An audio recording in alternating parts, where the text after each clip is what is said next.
নমস্কাৰ বন্ধু বান্ধৱীসকল, Srimanta Sankardev university of health ছায়েন্সৰ আণ্ডাৰত যিসকলে BSc নাৰ্ছিং কাৰণে এডমিশ্যন কাৰণে এপ্লাই কৰিছিল, চ' সেইসকলৰ এডমিট কাৰ্ড ইতিমধ্যে আহি গৈছে। চ' আপোনালোকে যদি ডাউনলোড কৰিব পৰা নাই তেনেহ'লে এই ভিডিঅ'টো সম্পূৰ্ণ চাই লওক, কিদৰে কি কৰিব লাগিব, ষ্টেপকেইটা ফ'ল' কৰি লওক, আপোনালোকৰ ডাইৰেক্ট আৰু এডমিট কাৰ্ডখনে প্ৰিণ্ট কৰি ল'ব পাৰিব।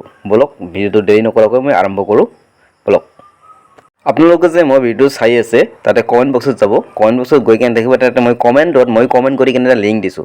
সেই লিংকটোত আপোনালোকে ক্লিক কৰিব। ক্লিক কৰাৰ লগে লগে আপোনাৰ শংকৰদেৱ ইউনিভাৰ্চিটিৰ যিটো ৱেবছাইট আছে এডমিট কাৰ্ড ডাউনলোড কৰা, তাত আপোনালোকে গুচি যাব। তাৰপিছত চাওক, তাৰপিছত ইয়াতে আপোনাৰ এপ্লিকেশ্যন নম্বৰ আৰু পাছৱাৰ্ডটো দি কেনে আপোনালোকে লগ ইন কৰিব লাগিব। লগ ইন কৰিলে তাত এডমিট কাৰ্ডখন আপোনালোকে দেখা পাব। এপ্লাই কৰোঁতে দেখিব তাত এপ্লিকেশ্যন নম্বৰ এটা আছে আৰু পাছৱাৰ্ডটো যি দিছিল সেইটো দি কেনে আমি লগ ইন কৰি ল'ব লাগিব। ঠিক আছে, লগ ইন কৰাৰ পিছত এনেকৈ আপোনালোকৰ প্ৰফাইলটো দেখা পাব আৰু ইয়াতে চাব এডমিট কাৰ্ডৰ এটা অপশ্যন দেখুৱাই আছে নিউ। চ' সেই এডমিট কাৰ্ডটোত আপোনালোকে ক্লিক কৰিব লাগিব। আপোনালোকে ক্লিক কৰাৰ লগে লগে ডাইৰেক্ট ইয়াৰ পৰা আপোনালোকে প্ৰিণ্ট কৰিব পাৰিব। চাওক, এতিয়া মই এডমিট কাৰ্ডটোত মই ক্লিক কৰিছোঁ। চাওক, ইয়াতে চাওক লগালগ আপুনি ইয়াৰ পৰা প্ৰিণ্ট কৰিব। চ' বন্ধু বান্ধৱীসকল, ভিডিঅ'বিলাক যদি ভাল লাগে তেনেহ'লে চেনেলটো ছাবস্ক্ৰাইব কৰি ল'ব আৰু মই অতি সোনকালে আপোনালোকৰ কাৰণে এইবিলাক ভিডিঅ' লৈ আহোঁ, কাৰণ আপোনালোকৰ বহুত দৰকাৰ এইবোৰ ভিডিঅ'ত, তাৰ কাৰণে মই লৈ আহোঁ। চ' চেনেলটো ছাবস্ক্ৰাইব কৰি ল'ব আৰু ভিডিঅ'ত লাইক এটা দিলে ভাল লাগে আকৌ। ধন্যবাদ।